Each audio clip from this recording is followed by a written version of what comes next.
ਵਾਹਿਗੁਰੂ ਜੀ ਕਾ ਖਾਲਸਾ ਵਾਹਿਗੁਰੂ ਜੀ ਕੀ ਫਤਿਹ। ਖੋਜ ਗੁਰਬਾਣੀ ਵਿੱਚ ਆਪ ਸਭ ਦਾ ਸਵਾਗਤ ਹੈ ਜੀ। ਸਭ ਨੂੰ ਜੀ ਆਇਆਂ ਜੀ। ਆਓ ਅਸੀਂ ਸਾਰੇ ਮਿਲ ਕੇ ਪਹਿਲਾ ਸ਼ਬਦ ਦਾ ਉਚਾਰਨ ਅਤੇ ਉਸ ਤੋਂ ਉਪਰੰਤ ਉਸ ਦੇ ਅਰਥ ਕਰਾਂਗੇ। ਅੱਜ ਗੌੜੀ ਮਹੱਲੇ ਤੀਜੇ ਸ਼ਬਦ ਦੀ ਵਾਰੀ ਹੈ ਜੀ। ਗੌੜੀ ਮਹੱਲਾ ਤੀਜਾ। ਕਾਮਣ ਹਰ ਰਸ ਬੇਦੀ ਜੀਓ, ਹਰ ਕੇ ਸਹਿਜ ਸੁਭਾਏ। ਮਨ ਮੋਹਨ ਮੋਹ ਲਿਆ ਜੀਓ, ਦੁਬਦਾ ਸਹਿਜ ਸਮਾਏ। ਦੁਬਦਾ ਸਹਿਜ ਸਮਾਏ, ਕਾਮਣ ਵਰ ਪਾਏ, ਗੁਰਮਤੀ ਰੰਗ ਲਾਏ। ਇਹ ਸਰੀਰ ਕੂੜ ਕੁਸਤ ਭਰਿਆ ਗਲਤਾਈ, ਪਾਪ ਕਮਾਏ। ਗੁਰਮੁਖ ਭਗਤ ਜਿਤ ਸਹਿਜ ਤੁਨ ਉਪਜੇ, ਬਿਨ ਭਗਤੀ ਮੈਲ ਨ ਜਾਏ। ਨਾਨਕ ਕਾਮਣ ਪਿਰੇ ਬਿਆਰੀ, ਵਿੱਚੋਂ ਆਪ ਗਵਾਏ। ਕਾਮਣ ਪਿਰ ਪਾਇਆ ਜੀਓ, ਗੁਰ ਕੇ ਪਾਏ ਪਿਆਰੇ। ਰਹਿਣ ਸੁਖ ਸੁੱਤੀ ਜੀਓ, ਅੰਤਰ ਉਰਦਾਰੇ। ਅੰਤਰ ਉਰਦਾਰੇ ਮਿਲਿਏ ਪਿਆਰੇ, ਅੰਦਨ ਦੁਖ ਨਿਵਾਰੇ। ਅੰਤਰ ਮਹਿਲ ਪਿਰ ਰਾਵੇ, ਕਾਮਣ ਗੁਰਮਤੀ ਵਿਚਾਰੇ। ਅੰਮ੍ਰਿਤ ਨਾਮ ਪੀਆ ਦਿਨ ਰਾਤੀ, ਦੁਬਦਾ ਮਾਰ ਨਿਵਾਰੇ। ਨਾਨਕ ਸੱਚ ਮਿਲੀ ਸੁਹਾਗਣ, ਗੁਰ ਕੇ ਹੇਤ ਪਿਆਰੇ ਅਪਾਰੇ। ਆਵੋ ਦਇਆ ਕਰੋ ਜੀਓ, ਪ੍ਰੀਤਮ ਅਤ ਪਿਆਰੇ। ਕਾਮਣ ਬਿਨੋ ਕਰੇ ਜੀਓ, ਸੱਚ ਸਬਦ ਸਿਗਾਰੇ। ਸੱਚ ਸ਼ਬਦ ਸਿਗਾਰੇ, ਹਉਮੈ ਮਾਰੇ, ਗੁਰਮੁਖ ਕਾਰਜ ਸਵਾਰੇ। ਜੁਗ ਜੁਗ ਏਕੋ ਸੱਚਾ ਸੋਈ, ਬੂਝੇ ਗੁਰ ਵਿਚਾਰੇ।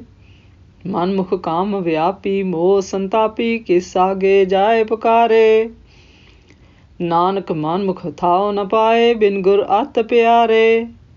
ਮੁੰਦ ਇਆਣੀ ਭੋਲੀ ਨਿਗੁਣੀਆਂ ਜੀਓ, ਫਿਰ ਅਗਮ ਅਪਾਰਾ। ਆਪੇ ਮੇਲ ਮਿਲੀਏ ਜੀਓ, ਆਪੇ ਬਖਸ਼ਣ ਹਾਰਾ। ਅਵਗਣ ਬਖਸ਼ਣ ਹਾਰਾ, ਕਾਮਣ ਕੰਤ ਪਿਆਰਾ, ਘਟ ਘਟ ਰਿਹਾ ਸਮਾਈ। ਪ੍ਰੇਮ ਪ੍ਰੀਤ ਪਾਏ ਭਗਤੀ ਪਾਈਏ, ਸਤਿਗੁਰ ਬੂਝ ਬੁਝਾਈ। ਸਦਾ ਆਨੰਦ ਰਹੇ ਦਿਨ ਰਾਤੀ, ਅੰਦਰ ਰਹੇ ਲਿਵਲਾਈ। ਨਾਨਕ ਸਹਿਜੇ ਹਰ ਵਰ ਪਾਇਆ, ਸਾਧਨ ਨੋ ਨਿਧ ਪਾਈ। ਸਦਾ ਆਨੰਦ ਰਹੇ ਦਿਨ ਰਾਤੀ, ਅੰਦਰ ਰਹੇ ਲਿਵਲਾਈ। ਨਾਨਕ ਸਹਿਜੇ ਹਰ ਵਰ ਪਾਇਆ, ਸਾਧਨ ਨੋ ਨਿਧ ਪਾਈ। ਗੁਰੂ ਜੀ ਕਹਿੰਦੇ ਹਨ ਕਿ ਜੀਵ ਰੂਪ ਇਸਤਰੀ ਪਰਮੇਸ਼ਰ ਹਰ ਦੇ ਗੁਰਸ਼ਬਦ ਗੁਰਬਾਣੀ ਨਾਮ ਦੇ ਪ੍ਰੇਮ ਰਸ ਨਾਲ ਵਿੰਨੀ ਗਈ ਹੈ ਜੀ, ਅਤੇ ਇਸ ਲਈ ਪਰਮੇਸ਼ਰ ਹਰ ਵਿੱਚ ਸਹਿਜ ਸੁਭਾ ਹੀ ਸਮਾ ਗਈ ਹੈ ਜੀ। ਫਿਰ ਗੁਰੂ ਜੀ ਕਹਿੰਦੇ ਹਨ, ਮਨ ਮੋਹਨ ਪਤੀ ਰੂਪ ਪਰਮੇਸ਼ਰ ਨੇ ਜੀਵ ਰੂਪ ਇਸਤਰੀ ਦਾ ਗੁਰਸ਼ਬਦ ਗੁਰਬਾਣੀ ਨਾਮ ਦੇ ਨਾਲ ਪ੍ਰੇਮ ਵੇਖ ਕੇ ਆਪਣੇ ਪਰਮੇਸ਼ਰ ਹਰ ਰੂਪ ਪਤੀ ਨੂੰ ਦਾ ਮਨ ਮੋਹ ਲਿਆ ਹੈ ਜੀ, ਅਤੇ ਉਸ ਦੀ ਦ્વੈਤ ਭਾਵਨਾ ਗੁਰਸ਼ਬਦ ਗੁਰਬਾਣੀ ਨਾਮ ਦੁਆਰਾ ਸਹਿਜ ਅਵਸਥਾ ਵਿੱਚ ਸਮਾ ਗਈ ਹੈ ਜੀ। ਫਿਰ ਗੁਰੂ ਜੀ ਕਹਿੰਦੇ ਹਨ, ਦ્વੈਤ ਭਾਵਨਾ ਗੁਰਸ਼ਬਦ ਗੁਰਬਾਣੀ ਨਾਮ ਦੁਆਰਾ ਸਹਿਜ ਅਵਸਥਾ ਵਿੱਚ ਸਮਾ ਜਾਣ ਨਾਲ ਜੀਵ ਰੂਪ ਇਸਤਰੀ ਪਰਮੇਸ਼ਰ ਰੂਪ ਵਰ ਨੂੰ ਪ੍ਰਾਪਤ ਕਰ ਲੈਂਦੀ ਹੈ ਜੀ, ਅਤੇ ਗੁਰਸ਼ਬਦ ਨਾਮ ਦੀ ਮੱਤ ਦੁਆਰਾ ਆਤਮਿਕ ਸੁੱਖ ਆਨੰਦ ਮਾਣਦੀ ਹੈ ਜੀ। ਫਿਰ ਗੁਰੂ ਜੀ ਕਹਿੰਦੇ ਹਨ, ਇਹ ਸਰੀਰ ਕੂੜ ਅਤੇ ਕੁਸ ਨਾਲ ਗਲੋ ਗਲ ਭਾਵ ਨੱਕੋ ਨੱਕ ਭਰਿਆ ਪਿਆ ਹੈ ਜੀ, ਅਤੇ ਜੀਵ ਰੂਪ ਇਸਤਰੀ ਪਾਪ ਕਮਾਉਂਦਾ ਰਹਿੰਦਾ ਹੈ ਜੀ। ਫਿਰ ਗੁਰੂ ਜੀ ਕਹਿੰਦੇ ਹਨ, ਗੁਰੂ ਦੀ ਸਿੱਖਿਆ ਗੁਰਸ਼ਬਦ ਗੁਰਬਾਣੀ ਨਾਮ ਸਾਰ ਕੀਤੀ ਭਗਤੀ ਸ਼੍ਰੇਸ਼ਟ ਕਰਮ ਹੈ ਜੀ, ਜਿਸ ਕਰਕੇ ਜੀਵ ਰੂਪ ਇਸਤਰੀ ਦੇ ਹਿਰਦੇ ਅੰਦਰ ਗੁਰਸ਼ਬਦ ਗੁਰਬਾਣੀ ਨਾਮ ਦੁਆਰਾ ਸਹਿਜ ਧੁਨੀ ਪੈਦਾ ਹੁੰਦੀ ਹੈ ਜੀ।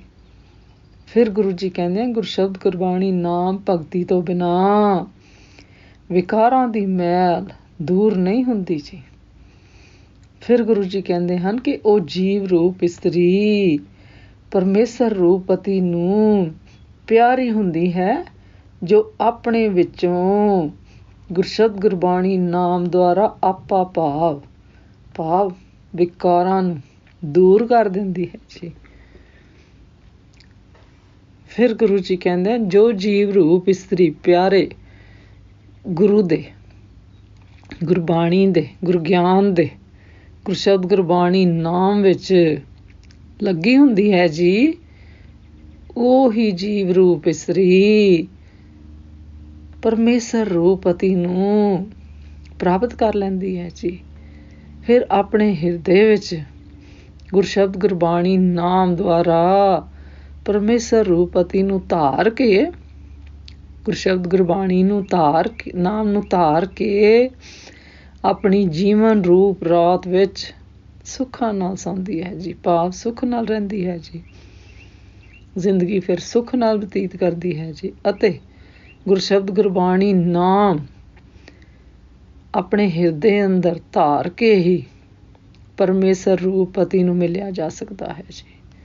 ਅਤੇ ਦੁੱਖਾਂ ਨੂੰ ਨਿਤ ਦੂਰ ਕਰ ਦਿੱਤਾ ਜਾਂਦਾ ਹੈ ਜੀ, ਭਾਵ ਦੁੱਖ ਫਿਰ ਦੂਰ ਹੀ ਰਹਿੰਦੇ ਹਨ ਜੀ।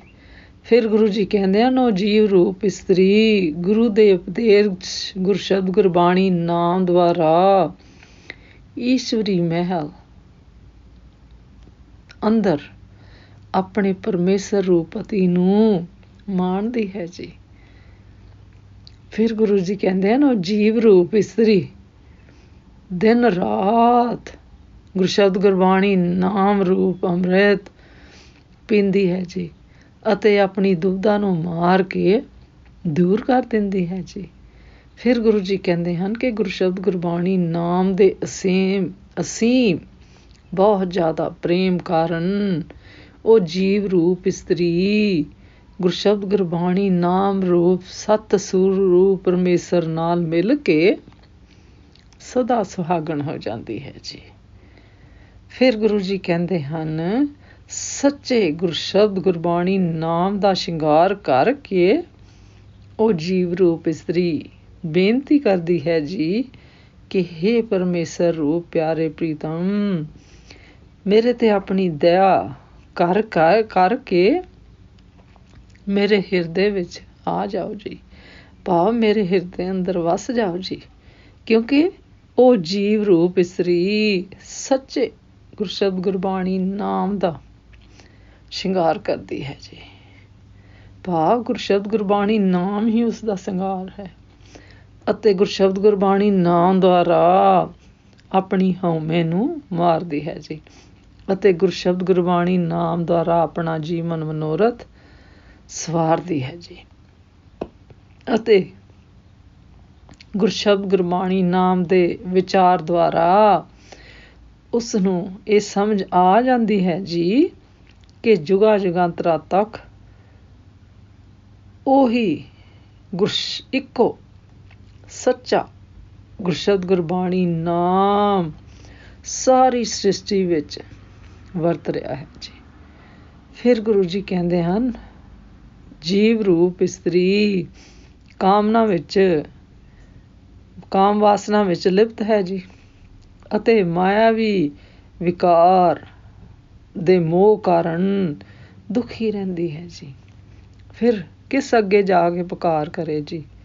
ਫਿਰ ਗੁਰੂ ਜੀ ਕਹਿੰਦੇ ਹਨ, ਜੀਵ ਰੂਪ ਇਸਤਰੀ ਅਤ ਪਿਆਰੇ ਗੁਰਸ਼ਬਦ ਗੁਰਬਾਣੀ ਨਾਮ ਤੋਂ ਬਿਨਾਂ ਪਰਮੇਸ਼ਰ ਰੂਪ ਪਤੀ ਦਾ ਠਿਕਾਣਾ ਨਹੀਂ ਪਾ ਸਕਦੀ ਜੀ।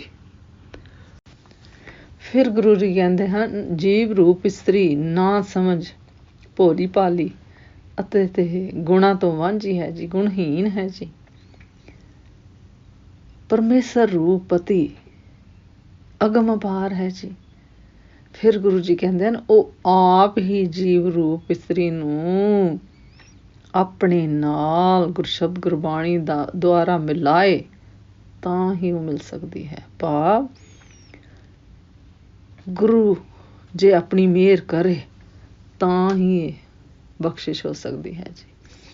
ਫਿਰ ਗੁਰੂ ਜੀ ਕਹਿੰਦੇ ਹਨ, ਉਹ ਆਪ ਹੀ ਬਖਸ਼ਣ ਵਾਲਾ ਹੈ ਜੀ, ਅਤੇ ਸਾਡੇ ਔਗੁਣਾਂ ਨੂੰ ਬਖਸ਼ਣਹਾਰ ਪਰਮੇਸ਼ਰ ਰੂਪ ਪਿਆਰਾ ਪਤੀ ਜੀਵ ਰੂਪ ਇਸਤਰੀ ਨੂੰ ਪਿਆਰਾ ਲੱਗਦਾ ਹੈ ਜੀ, ਅਤੇ ਉਹ ਹਰ ਇੱਕ ਦੇ ਹਿਰਦੇ ਵਿੱਚ ਸਮਾਇਆ ਰਹਿੰਦਾ ਹੈ ਜੀ। ਲੋੜ ਹੈ ਤਾਂ ਗੁਰਸ਼ਬਦ ਗੁਰਬਾਣੀ ਨਾਮ ਦੁਆਰਾ ਉਸ ਨੂੰ ਪਛਾਣਨ ਦੀ ਜੀ। ਫਿਰ ਗੁਰੂ ਜੀ ਕਹਿੰਦੇ ਹਨ,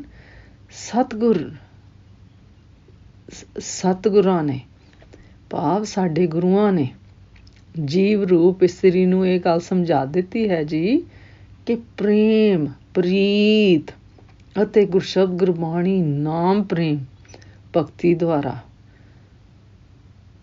ਪਰਮੇਸ਼ਰ ਰੂਪ ਪਤੀ ਨੂੰ ਪਾ ਸਕੀਦਾ ਹੈ ਜੀ।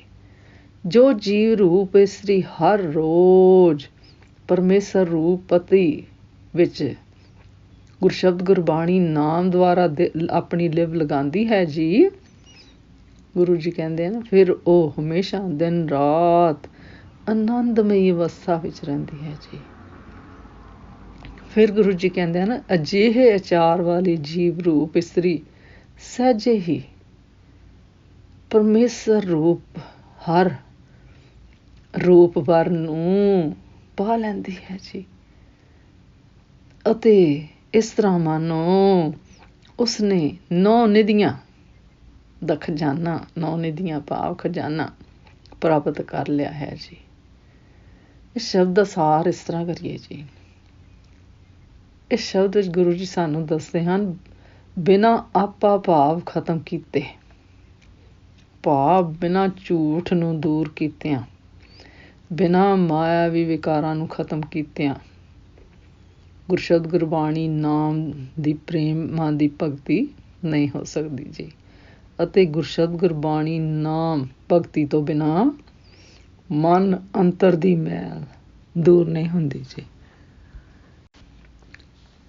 ਗੁਰਸ਼ਬਦ ਗੁਰਬਾਣੀ ਨਾਮ ਦੇ ਪ੍ਰੇਮ ਦੁਆਰਾ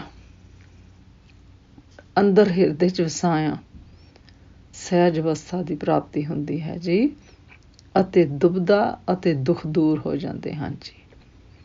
ਸੱਚੇ ਸ਼ਬਦ ਦੇ ਸ਼ਿੰਗਾਰ ਕਰਨ ਨਾਲ, ਭਾਵ ਗੁਰਸ਼ਬਦ ਗੁਰਬਾਣੀ ਨਾਮ ਰੂਪ ਸੱਚੇ ਸ਼ਬਦ ਦੇ ਸ਼ਿੰਗਾਰ ਕਰਨ ਨਾਲ ਗੁਰਮੁਖ ਸਾਧਕ ਦਾ ਜੀਵਨ ਮਨੋਰਥ ਸਫਲ ਹੋ ਜਾਂਦਾ ਹੈ ਜੀ।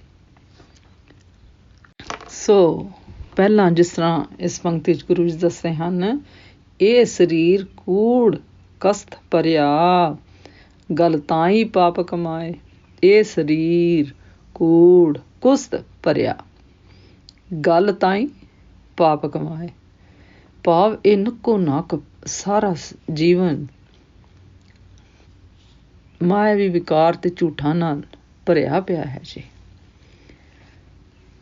ਜਿਸ ਕਰਕੇ ਇਸ ਗੁਰਸ਼ਬਦ ਗੁਰਬਾਣੀ ਨਾਮ ਦੁਆਰਾ ਇਹ ਮਾਇਆਵੀ ਵਿਕਾਰ ਤੇ ਝੂਠ ਖਤਮ ਨਹੀਂ ਹੋਣੇ ਜੀ।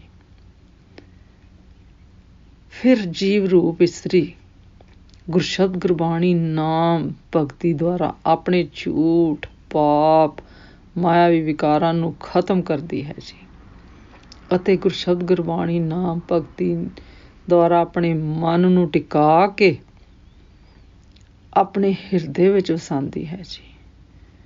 ਫਿਰ ਜਦੋਂ ਉਸਨੇ ਗੁਰਸ਼ਬਦ ਗੁਰਬਾਣੀ ਨਾਮ ਰੂਪ ਅੰਮ੍ਰਿਤ ਪੀਤਾ ਜੀ, ਭਾਵ ਦਿਨ ਰਾਤ ਸਿਮਰਿਆ ਜੀ, ਤਾਂ ਉਹ ਜੀਵ ਰੂਪ ਇਸਤਰੀ ਦੇ ਅੰਦਰ, ਹਿਰਦੇ ਅੰਦਰ ਗੁਰਸ਼ਬਦ ਗੁਰਬਾਣੀ ਨਾਮ ਵਸ ਗਿਆ ਜੀ। ਅਤੇ ਫਿਰ ਵਾਹਿਗੁਰੂ ਅੱਗੇ ਬੇਨਤੀ ਤੇ ਅਰਦਾਸ ਕੀਤੀ ਕਿ ਹੇ ਵਾਹਿਗੁਰੂ, ਮੇਰੇ ਅਵਗੁਣਾਂ ਨੂੰ ਬਖਸ਼ ਕੇ ਮੈਨੂੰ ਆਪਣੇ ਨਾਲ ਜੋੜ ਲਵੋ ਜੀ। ਜਿਸ ਤਰ੍ਹਾਂ ਇਸ ਸ਼ਬਦ ਦੀ ਇਸ ਪੰਕਤੀ 'ਚ ਗੁਰੂ ਜੀ ਕਹਿੰਦੇ ਹਨ, ਆਵੋ ਦਇਆ ਕਰੇ ਜੀਓ ਪ੍ਰੀਤਮ ਮਤ ਪਿਆਰੇ, ਆਵੋ ਦਇਆ ਕਰੇ ਜੀਓ ਪ੍ਰੀਤਮ ਅਤ ਪਿਆਰੇ। ਫਿਰ ਗੁਰੂ ਜੀ ਜਿਸ ਤਰ੍ਹਾਂ ਇਸ ਪੰਕਤੀ 'ਚ ਦੱਸਦੇ ਹਨ, ਪ੍ਰੇਮ ਪ੍ਰੀਤ ਭਾਈ ਭਗਤੀ ਪਾਈਏ, ਸਤਿਗੁਰ ਬੂਝ ਬੁਝਾਈ। ਪ੍ਰੇਮ ਪ੍ਰੀਤ ਭਾਈ ਭਾਈ ਭਗਤੀ ਪਾਈਏ ਸਤਿਗੁਰ ਬੂਝ ਬੁਝਾਈ। ਸੋ ਸਿਧਾਂਤ ਇਹ ਹੈ ਜੀ ਕਿ ਸਤਿਗੁਰ ਰੂਪ ਗੁਰਸ਼ਬਦ ਗੁਰਬਾਣੀ ਨਾਮ ਨੂੰ ਹਿਰਦੇ ਵਿੱਚ ਵਸਾਉਣ ਨਾਲ ਪਤੀ ਰੂਪ ਪਰਮੇਸ਼ਰ ਨਾਲ ਮਿਲਾਪ ਹੋ ਸਕਦਾ ਹੈ ਜੀ, ਅਤੇ ਆਪਣੇ ਅੰਦਰ ਆਤਮਿਕ ਸੁੱਖ ਦੀ ਸੋਝੀ ਆਉਂਦੀ ਹੈ ਜੀ। ਫਿਰ ਗੁਰੂ ਜੀ ਕਹਿੰਦੇ ਹਨ, ਜੀਵ ਰੂਪ ਇਸਤਰੀ ਗੁਰਸ਼ਬਦ ਗੁਰਬਾਣੀ ਨਾਮ ਪ੍ਰੇਮ ਤੇ ਪਿਆਰ ਭਰੀ ਬੇਨਤੀ ਤੇ ਅਰਦਾਸ ਕਰਦੀ ਹੈ ਜੀ ਕਿ ਹੇ ਵਾਹਿਗੁਰੂ, ਹੇ ਸੱਚੇ ਪਾਤਸ਼ਾਹ, ਮੈਂ ਨਿਆਣੀ ਹਾਂ, ਭੋਲੀ ਹਾਂ, ਗੁਣਹੀਨ, ਨਿਰਗੁਣਵੰਤੀ ਭਾਵ ਗੁਣਹੀਨ ਹਾਂ, ਅਤੇ ਮੈਨੂੰ ਗੁਰਸ਼ਬਦ ਗੁਰਬਾਣੀ ਨਾਮ ਦਾ ਨਾਮਦਾਨ ਬਖਸ਼ ਦਿਓ ਜੀ। ਤਾਂ ਉਹ ਬਖਸ਼ਣਹਾਰਾ ਪਰਮੇਸ਼ਰ ਰੂਪ ਪਤੀ ਆਪ ਦਿਆਲ ਹੋ ਕੇ ਬਖਸ਼ ਲੈਂਦਾ ਹੈ ਜੀ। ਫਿਰ ਇਸ ਤਰ੍ਹਾਂ ਜੀਵ ਰੂਪ ਇਸਤਰੀ ਸਹਿਜ ਸੁਭਾਏ ਪਤੀ ਰੂਪ ਪਰਮੇਸ਼ਰ ਹਰ ਦੇ ਗੁਰਸ਼ਬਦ ਗੁਰਬਾਣੀ ਨਾਮ ਦੇ ਪ੍ਰੇਮ ਵਿੱਚ ਬੇਦੀ ਜੀਓ ਭਾਵ ਬੰਨੀ ਰਹਿੰਦੀ ਹੈ ਜੀ, ਆਨੰਦ ਮਾਣਦੀ ਹੈ ਜੀ, ਹਰ ਵੇਲੇ ਦਿਨ ਰਾਤ ਆਨੰਦਮਈ ਅਵਸਥਾ ਵਿੱਚ ਰਹਿੰਦੀ ਹੈ ਜੀ। ਕਿਉਂਕਿ ਉਸਨੇ ਆਪਣੇ ਗੁਰਸ਼ਬਦ ਗੁਰਬਾਣੀ ਨਾਮ ਦੁਆਰਾ ਆਪਣੇ ਮਾਇਆਵੀ ਵਿਕਾਰ ਤੇ ਝੂਠ ਨੂੰ ਖਤਮ ਕਰਕੇ ਮਨ ਨੂੰ ਟਿਕਾ 'ਚ ਲਿਆ ਕੇ ਆਪਣੇ ਹਿਰਦੇ 'ਚ ਵਸਾਇਆ ਹੈ ਜੀ। ਫਿਰ ਪਰਮੇਸ਼ਰ ਅੱਗੇ ਅਰਦਾਸ ਕੀਤੀ ਹੈ ਜੀ ਕਿ ਹੇ ਬਖਸ਼ਣਹਾਰ, ਮੈਨੂੰ ਬਖਸ਼ ਲਓ ਜੀ ਅਤੇ ਆਪਣੇ ਨਾਲ ਮਿਲਾ ਲਓ ਜੀ। ਇਸ ਤਰ੍ਹਾਂ ਉਹ ਫਿਰ ਪਰਮੇਸ਼ਰ ਦਿਆ ਆਪਣੀ ਦਇਆ ਤੇ ਮਿਹਰ ਕਿਰਪਾ ਕਰਦਾ ਹੈ ਜੀ। ਜਿਸ ਤਰ੍ਹਾਂ ਇਸ ਸ਼ਬਦ ਦੀ ਇਹਨਾਂ ਪੰਕਤੀਆਂ 'ਚ ਗੁਰੂ ਜੀ ਦੱਸਦੇ ਹਨ, ਸਦਾ ਆਨੰਦ ਰਹੇ ਦਿਨ ਰਾਤੀ, ਅਨਦਿਨ ਰਹੇ ਲਿਵਲਾਈ, ਨਾਨਕ ਸਹਿਜੇ ਹਰ ਵਰ ਪਾਇਆ, ਸਾਧਨ ਨੌਨਦ ਪਾਈ। ਸਦਾ ਆਨੰਦ ਰਹੇ ਦਿਨ ਰਾਤ, ਅਨਦਿਨ ਰਹੇ ਲਿਵਲਾਈ, ਨਾਨਕ ਸਹਿਜੇ ਹਰ ਵਰ ਪਾਇਆ, ਸਾਧਨ ਨੌਨਿਤ ਪਾਈ। ਅੱਜ ਦਾ ਵਿਚਾਰ ਕਰਦਿਆਂ ਮੇਰੇ ਕੋਲੋਂ ਅਨੇਕਾਂ ਭੁੱਲਾਂ ਹੋਈਆਂ ਹੋਣਗੀਆਂ, ਉਸ ਵਾਸਤੇ ਮੈਂ ਖਿਮਾ ਦੀ ਜਾਚਕ ਹਾਂ ਜੀ। ਵਾਹਿਗੁਰੂ ਜੀ ਕਾ ਖਾਲਸਾ, ਵਾਹਿਗੁਰੂ ਜੀ ਕੀ ਫਤਿਹ।